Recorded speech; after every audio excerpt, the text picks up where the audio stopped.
Okay, Samuel. So let's talk about your issues you're having at hand. So can you explain more about why you don't talk with your children? Because I feel like it sounds like previously they were really great supports for you. So you're saying you think it's the divorce that's led to the estrangement? Yes, I think so, because Yeah. you know the sort of my ex and myself, we get into a few arguments, and I think the children have just, whether they've taken sides, I don't know, or Yeah. whether they just feel sorry for their mum, or I don't know what it is, but that's just the situation at the moment, and hopefully that can be rectified in the future. Do you think maybe, because I feel like this really needs to be rectified before you do move overseas, do you think you would be able to commit to some kind of group counselling and just one-on-one with your children, or just including your ex-wife? Yeah, that would be good. Group counselling. Anything to get them back, you know, and get our relationship as good as it used to be. Because sometimes just having a mediator in place can really help, and you can be open and honest about your feelings with them. And I know we spoke about this before in the previous session, just the really importance of group therapy for you. I was thinking, this move to London, do you have to go? Because I feel like it's so, I know your job is obviously really important to you, but it's so early in your recovery. Is it something that needs to be done, or could be put on hold for a period? I don't know about putting it on hold. I think that might be a bit difficult. But it's not immediately that I have to go, but in a few months I'm going to have to make a decision whether I'm going to go or not.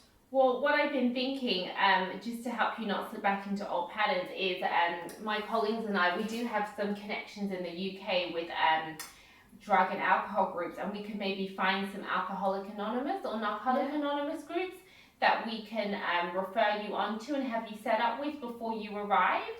Would you be willing to show up to groups in the UK, even though it might be... Definitely. Because Australia and UK, we do have quite a good connection in these kinds of community services, so it would be very similar. Yeah. We have to do that. And I know as well they offer online sessions ever since COVID hit. And I'm thinking if we can get you into the routine of doing an online group therapy session, we can continue that on when you're in the UK. Just make sure we get the time zones aligned. Yeah, that'd be good. The online ones are pretty good, I think. Okay, great. That sounds fantastic. So is there anything else as well that you could think that would help with your recovery? Any supports that we can put in place?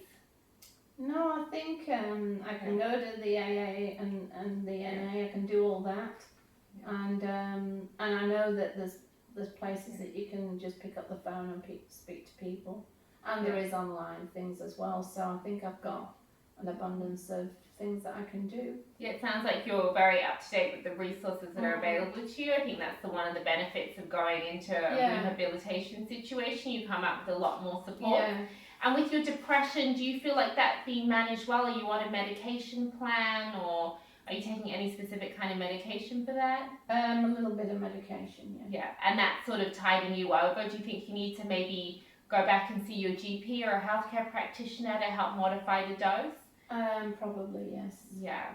So maybe we'll discuss with your GP as well. We'll get your doctor involved in the treatment planning. Just to help sort of give you a buffer as well. Yeah, that'd be great.